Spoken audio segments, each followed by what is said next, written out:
Hi, and welcome to the Day One Podcast. My name is Simon Moran, and today I have the pleasure of sitting down with Mr. Rick Smith of Axon. Rick, how are you doing today? I'm living the dream, having a great day. Thanks. So the concept behind Day One is really to take you back to early stages of your career and talk about how you advanced through your journey and really ended up to where you are today, and discuss and maybe give a little bit of insight and advice to some of our listeners who are, trying to do the same thing. So if you want to start off, maybe tell us where you were raised and a little bit about how that area is shaped where you are today. Yeah, so I was born in California, Santa Monica. Okay. And then moved around a lot. Went from there to Denver, then back to northern Los Angeles, Boston, San Francisco, and then ultimately Phoenix to finish high school. And then even in different cities, like when we lived in North Los Angeles, I went to 3 different elementary schools. We kept moving around a lot. Right. So I actually think it was a pretty interesting formative childhood for me. I just got used to change and grew to crave a certain amount of change in my life. Okay. Which I've actually tried to do that a little bit with my kids myself, because I think the world is changing quickly, and the better we can adapt to a changing environment, typically the better off we're going to do. Right. And what was that experience like, going state to state, school to school? I mean, you don't really have a chance to involve yourself too much with friends or the community and things like that. How have you seen that that's maybe helped or hurt you in business today? Well, it gave me an opportunity to reinvent myself. Right. When you go to a new school, the great news is whatever people thought of you historically, what maybe you didn't even like about yourself, you had an opportunity as a fresh start. Okay. Like, for example, my legal name's Patrick. I was raised as Rick, then switched to Pat at one point, then went to another school, went back to Rick. Right. Part of that was just a bit of a process of reinventing myself. Sure. And figuring out what you liked as well. So you said you went to Saguaro High School. Chaparral. Chaparral. Chaparral yeah. is what it was. From there, what made you, or what was your direction going into college? Where'd you end up going, and what was that process like for you? So I ended up going to Harvard. Okay. Didn't really want to, candidly. My mom pressured me to do it. Almost for bragging rights among the parents, okay. Candidly. And I didn't think that was super cool, because it was a lot of work to do the application. Right. But my dad asked me to do it as a favor, and so I did. And then ultimately I got in. And then you get stuck with the question of, well, if I don't go, nobody's ever going to believe I got in. And I'll be that guy for the rest of my life saying, oh, yeah, I got in, but I didn't go. So sure. I decided to take the adventure and go to Harvard. So I went there, and then afterwards to Chicago, and then ultimately Belgium for grad school. Now, you did have the power to choose what you were going to study at Harvard, and you went into neuroscience. So talk to us a little bit about how that influenced, or how that influences what you do today. Yeah, so I studied biology in the broad context, and then with coursework in neurobio. Harvard typically has sort of broad majors. They don't let you really specialize. But I was very interested in the human-machine interface. I grew up watching Star Wars and Star Trek and the $6 Million Man, which you guys have probably never seen. You ever heard of the $6 Million Man? I don't believe I have. All right. Check it out on YouTube. Definitely. It was a series from the 70s. Anyway, I was very interested with the idea of robotic limbs and sort of machine-enhanced human performance. So when I wrote my essay for the college entrance application on what I wanted to do, I wanted to work on bionic limbs effectively, robotic limbs in machines that could interface to the human body. Okay. And what in college drove you, or what experiences that you have that ultimately made you end up here and meeting Jack Cover and having essentially established Taser in the early 1990s and have it build up to what it is today? Yeah. So in graduate school, I was in Belgium, and I was interfacing with, all the European kids, and many of them expressed a fear that they didn't want to come to the United States because they saw so much violence on television, sure. and they'd heard about the American, gangs and gun violence. And as I was trying to defend, my home, hey guys, it's not like that. I live in this great place, Scottsdale, Arizona.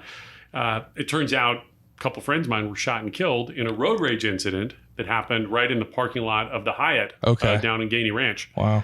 And for me, that was pretty shocking in that, wow, This even reaches out to quaint little Scottsdale. Right. And pretty much anybody you talk to, within 1 or 2 degrees of separation, they know somebody who's been shot and killed. So it touches all of us. Mm-hmm. And for me, the light bulb came on as I started thinking about this. Well, wait a minute. As I read about it, gun control is highly divisive, is an issue politically. Some people believe, it can never work or it's unconstitutional. Other people say we haven't gone far enough. But as I looked at this, I think the fundamental way we solve problems is through innovation. Okay. It's pretty rare that regulation ultimately is the sole thing that solves an issue. And as I looked at it as a bit of a science fiction buff, wait a minute, if we had Captain Kirk's phaser, who would even think about firing bullets at people anymore? Right. There was a day when we used to carry swords around on our hip, but the world progressed. And so I became very passionate about this idea that we could develop next generation weapons that perform the legitimate purpose for which we accept weapons, and that is to stop a threat. It just happens that today those weapons have this downside that it ends up killing the other person. If we could tease those two apart so we could have weapons that could effectively and reliably stop somebody without killing them, we could end up living in a world that's a much better place, where even the guy who killed my 2 friends actually is interesting as a case study, because he had no prior criminal history.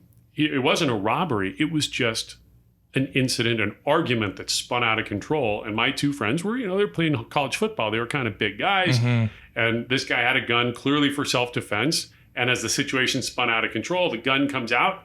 He took 2 lives, and now he's spending his life in prison. So it's a triple tragedy on all fronts. Right. If he'd had another weapon where he could have immobilized them and gotten away to safety, Corey and Todd would be alive, and this guy would still be out living his life. Mm-hmm. Now, were there any prior to Taser, were there any other prototypes or crazy ideas that you had that maybe haven't come to fruition that you thought could be a similar tool to aid? So my original idea was to do a shotgun shell that would be a wireless Taser, where you'd pack everything inside this projectile and then you could launch it remotely. Mm-hmm. I read obviously about the Tasers that used wires, etc. And as I was doing my research, it turns out there are not many people on the face of planet Earth that could tell you how much electricity it takes to paralyze somebody. It's just not something that people do a lot of testing on. Okay. And so as I was researching it, I discovered that the guy who invented the Taser lived in Tucson, Arizona. So I 411'd him. This is pre-Google. You would call directory assistance. I got his name and number. And next thing I know, I'm standing on his front porch in Tucson. And it was a bit of a scene like out of a Marvel movie, where I'm knocking on the door, and then this 73-year-old mad scientist guy opens the door, and spread all across his house, he's got these prototype electric weapons dating back over 30 years. Mm-hmm. It was like a museum of Taser history. He had a buffalo gun they'd created for large animals. He had the covert version they'd built that looked like a cigarette pack, and then ultimately the commercial version of the Taser that looked a bit like a dustbuster vacuum cleaner out of the 80s, kind of this big boxy device. And I immediately fell in love with his idea. He couldn't really answer the question whether my shotgun idea would work or not, because he hadn't done the level of testing either. So we decided to shelve that and instead work on a next generation of the Taser weapon. Now, interestingly, about 10 years later, we did come back and we did the research to see if the shotgun shell would work, and it did. And we actually created a product with it.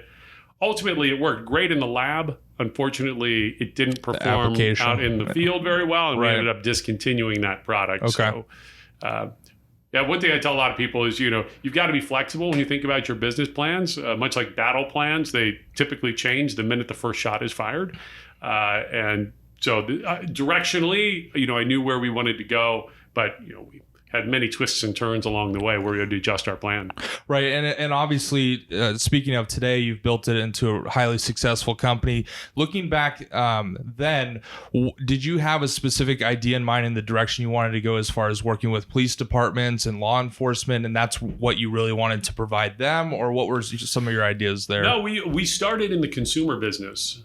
So if you look at the magnitude of the problem, every year in the United States, police officers shoot and kill a few hundred people. Now, those are all difficult, tragic situations, but just in terms of scale, it's a few hundred people. American private citizens shoot and kill about 35,000 of each other. So orders of magnitude bigger problem, and we could have a bigger influence. So we went right after the consumer market, but that failed. We found that consumers were very skeptical about the technology, and ultimately we believed we had to pivot and go into police work to prove the technology worked in a professional user market before consumers would adopt it. So today we still do sell taser weapons to consumers. It's a small part of the business compared to police.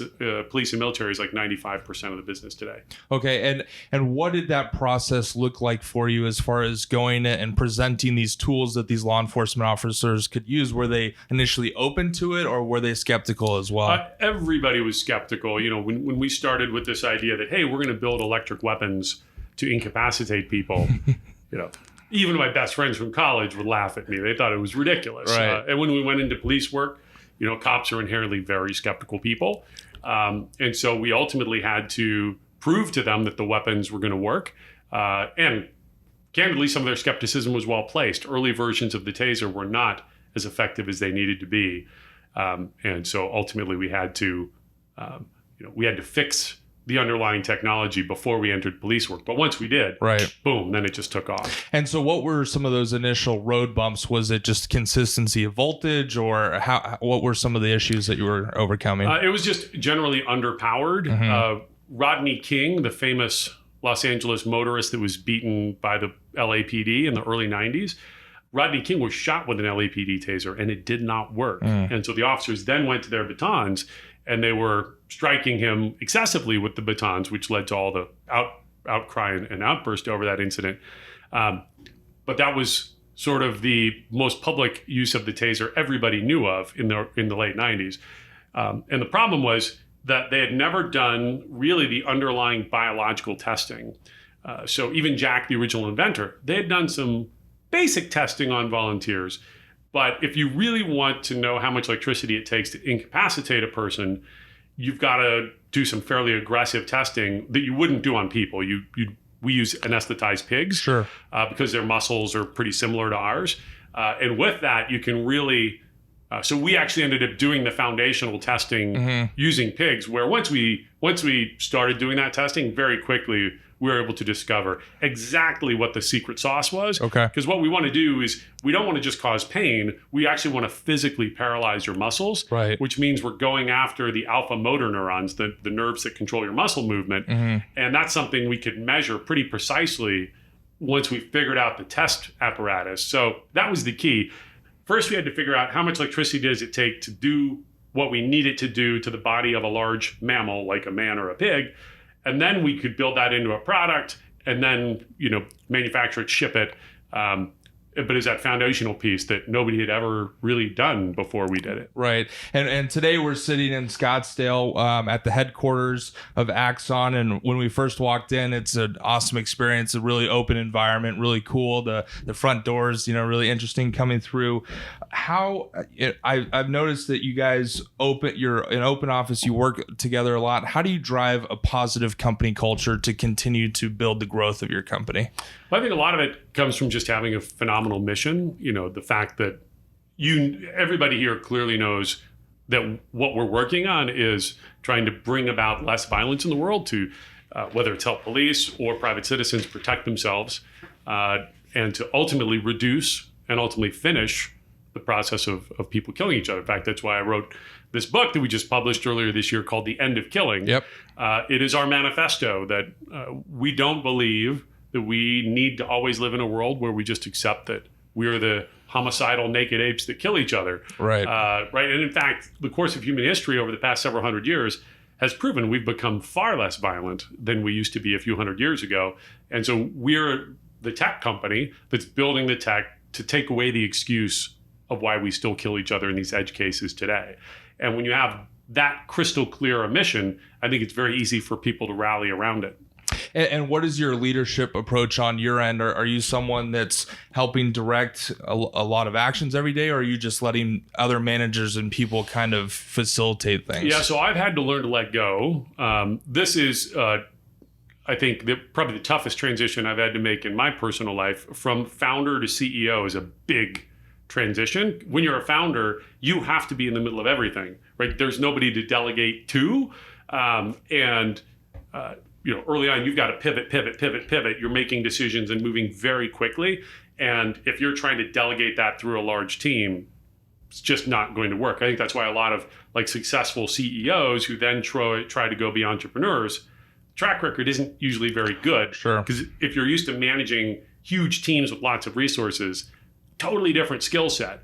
Well, similarly, as the company grew up, I was in the middle of everything and I was getting completely burned out, and I was probably driving everybody around me nuts because I was in the middle of everybody's business. Right. And so I went through a reckoning where I nearly broke myself. I was totally burned out and considered at one point whether it was time to just pack it in and retire. And as part of that, I actually took a year and I moved to Europe to help set up our European sales organization. That felt a little more entrepreneurial. And for me, it was a chance to kind of take a bit of a sabbatical. And what that forced me to do was figure out how to delegate all the stuff I was doing every day. Okay, I'm up, it's 11 p.m. on a Wednesday. Why am I writing our web pages? Maybe this isn't something I should be doing. Sure. And you go through about 50 of those, and that really forced me to learn how to delegate, to put a lot more focus on hiring and getting the right people in the right seats. And then actually life became much easier for me again. All of a sudden I loved my job. I wasn't burning out. I wasn't having as much conflict at work. So today I have a team of really operational executives that run the business day to day. So for example, I really don't do personnel reviews anymore. That level of detail, and by the way, that's where a lot of the stress comes from, right, in running a business. So now that's allowed me to sort of pull up and look at, okay, what is our 10-year roadmap? And then I'm constantly working with the creative folks on what are the products we're going to build, what are the stories we're going to tell, and then day-to-day operations is being handled by other folks. And being a public company, what are you looking for on your end to kind of keep that energy? Is it constant growth? What gives you energy every day when you wake up? Yeah, for us, I think it's all about solving big problems. I think if you look at like Maslow's hierarchy, right, self-actualization is at the top. So we've had enough financial success. I don't actually need to work anymore. Mm-hmm. But what's going to get you out of bed in the morning is, okay, all of us are like the kid that brings home the painting they did at school and you want mom to hang it on the fridge, right? Okay, what is the thing I'm spending my time creating? What are the problems we're solving? And our mission gives us an opportunity to work on just these amazing challenges. We're working with police agencies on taser weapons and body cameras that are designed to sort of reduce all the friction between police and the public.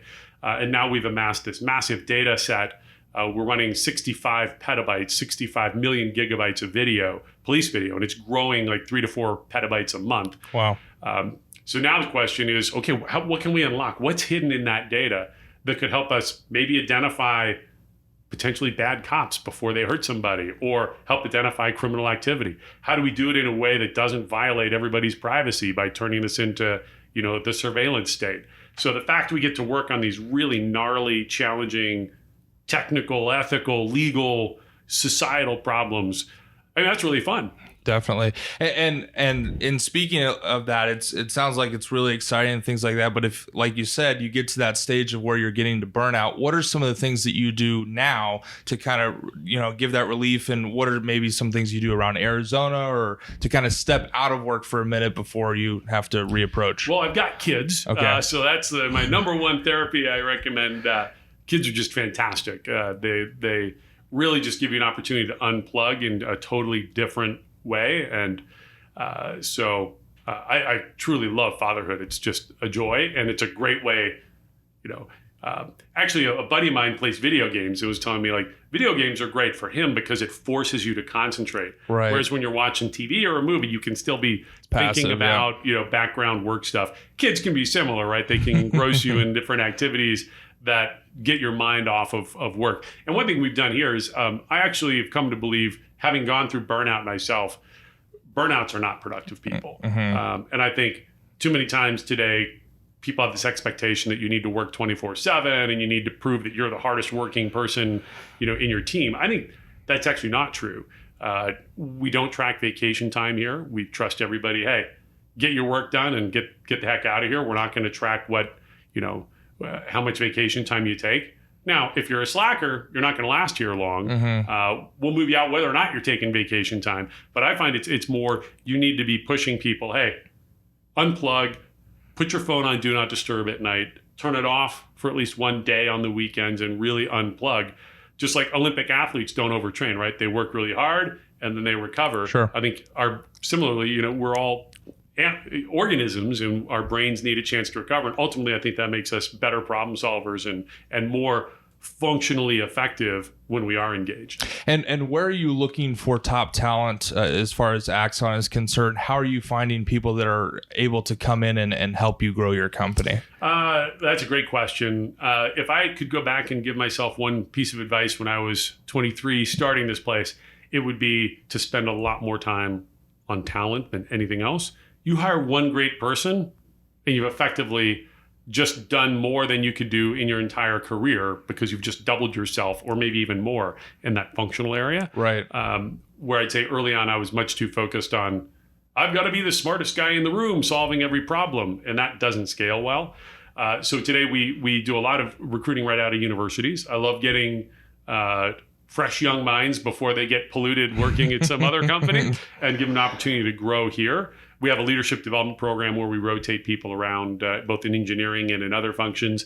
And then we do recruit from, top tier companies where we're bringing in senior level talent who can teach us things, from whether it's an Amazon or a Microsoft or a Google. I think if there's one thing I've learned, it's that you got to keep learning. Like you never have it perfect. I'm excited about how the company's functioning today. There's a lot of things that are not working right, and there's just you have to continually be reinventing yourself. And in closing here, talk to us a little bit about what the next 5 years looks like for Axon. Oh, the next 5 years is going to be amazing. Well, let me actually broaden it out. Within the next 10 years, okay. We will create a weapon that outperforms a police pistol. Full stop. So right now, the taser is still the little brother to the police pistol. Right. And if a police officer is going into a situation, they don't know what's on the other side of the door, they have a gun in their hand. That is a terrible situation to put a human being in. Because now, door opens, something's moving, something's pointing at you.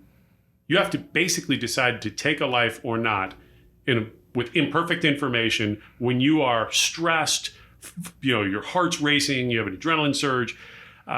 So our goal is not to take away anything, but to give officers a non-lethal weapon so capable that it'll be preferred because it'll be more effective at stopping that threat. And that's going to be a game changer. So that's on the taser weapon side.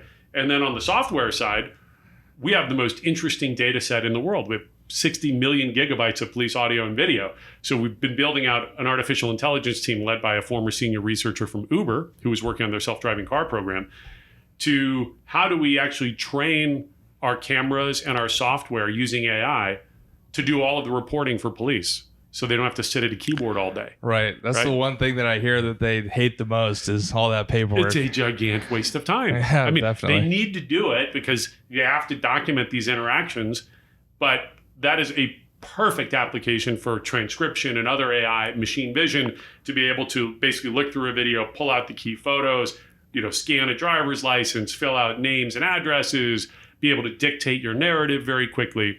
And it makes it very black and white too. It's like, well, I said this or I did this or the officer said this or did this. Well, it's on video, so there's really nothing you can do to say otherwise too. So yep. Yeah. I mean, it's like if you watch the Super Bowl, you understand what happened way better than if you spent 10 weeks reading about it, right? You can experience what's happening. So we believe we already have the best police records in the world. It's the audio video record. Now we just need to pull out the structured information for them. So if we can make the police pistol obsolete and obsolete paperwork in the next 10 years, we'll effectively double the nation's police force and make them more effective and more fair because we're actually documenting how they're doing their job to make sure that they're treating people of different ethnicities equally, right? I mean, there's so many problems we can solve. And what's awesome now is we have the resources to do it. We've already got the relationships with the police. We've got the network of sensors and data. So now it's like, there's just so many problems we get to work on. Right, it's like, okay, which one do we go after first? Sure. And how, just one last thing, how do you prioritize exactly what that looks like as far as what that first action step is? Ooh, that's a great question. we spend a lot of time with our customers. I do a lot of CEO roundtables with police chiefs where these are really fun. It's one of my favorite parts of the job now. So I'll sit with police chief and their senior staff, and we'll do a 2.5 hour session of, okay, here's all these awesome ideas. We could do this, we could do that. And then I have them taking live surveys. So they're giving us feedback on what's the most valuable. And then ultimately, we come out of that, we go into our annual planning process. And what we're looking for is what is the most valuable thing for our customers that we can do with the lowest level of investment and the fastest, right? You want to find the highest return on investment, and you go after those first. And as you solve those problems, boom, that generates revenue and profits, and then you can plow that in to the next one. So it's all balancing highest net reward per unit of investment. Okay. Well, I encourage you to go check out The End of Killing by Rick Smith. It sounds like you have a lot on your plate and you're doing a lot of great work for the state of Arizona and the country at large. So we really appreciate it. And thank you for joining the Day One podcast. Awesome. Thanks for having me on.